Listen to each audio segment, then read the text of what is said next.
Hi, thanks for stopping by Mike's Gym at Silver Iron Warriors. You may be wondering why I'm wearing a hat and a jacket today.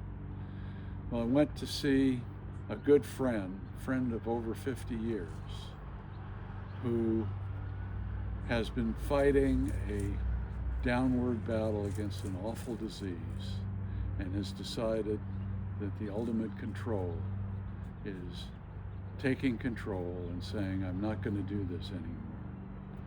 So we went to say goodbye to him. 2 more days is when he's going to say goodbye to the world and goodbye to all the pain and suffering that he's done.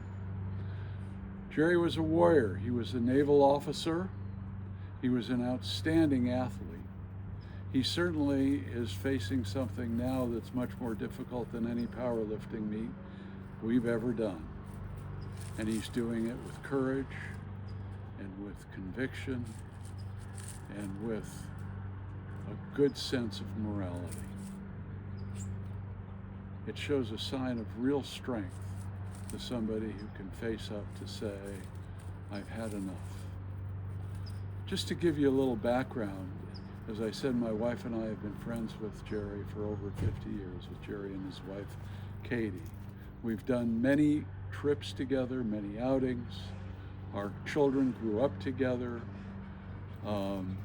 We all have grandchildren that we've gotten to see at one time or another. Jerry was an athlete his entire life, and he was always a much better athlete than I ever was. One time in the 1970s, when we were all running, we did a 10K together, and he and his son Jesse took off. We didn't see him. They finished so much earlier than we did. We finally found them a few minutes after we crossed the finish line, but they were well ahead of us. And then he used to cross country ski. He did the race from Lake Tahoe to Truckee every year.